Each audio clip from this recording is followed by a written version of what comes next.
Ayan, pare. Bakit minahal mo si Paul? Kasi parang, yung pagmamahal na binibigay sa kanya, parang sinusuklian din niya. Ano nga sinusukli sa'yo?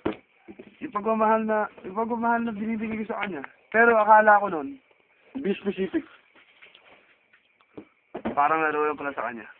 Na, Be specific. Ano nga yung pagmamahal na binibigay niya sa'yo? Binibigyan ka ba ng pera? hindi bro kasi, Ano nga yung hindi? Bakit hindi ka binibigyan ng... Ano nga yung pagmamahal na yun? kumbaga yung pagmamahal na yun. Ano? Sex. Hindi rin bro Hindi rin. Pera. Hindi rin. Ano? Cellphone. No. Damit. No. Ano? Nandito sa loob. Alam mo, mahal ka rin ni Paul. Yep. Ang alam mo, mahal ka rin ni Paul. Pero minahal ka niya. Pero ano nga yung sinusukli sa'yo ni Paul?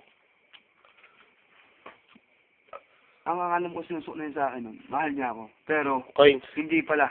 Ah, Kumbaga niloko niya na ako, nilaro niya na ako. kumbaga niloko ka ng bakla. Ano? Dapat Niloko niloko ka ka na? ng bakla. Ikaw yung lalaki, ikaw yung niloko ng bakla. Mamatay ka na! Sige. Abnormal talaga ako bro. Mahina po ng loob ng para natin. Di ba may titi ka? Ulong ka. Oo. Di ba may titi ka? Oo. Lalaki ka ba? Lalaki. Siguro 100%. Oo. Sigurado ka. Sigurado. Bakit nagputsupa ka ron? Mahal ko ba eh. Mahal mo si Paul. Oo. Kaya ka nagputsupa. Yep. Oo. Sino pa ba yung tikim ng ano? Pero sino pa mo rin siya? Be specific, yes. Oo, be specific, yes. Sino pa niya si Paul pa? Basta ka para sa akin, 110. Di ba? English 110. Ibig sabihin, mahal na mahal niya si Paul.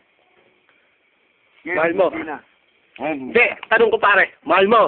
Oo. Naramdaman mo ang passion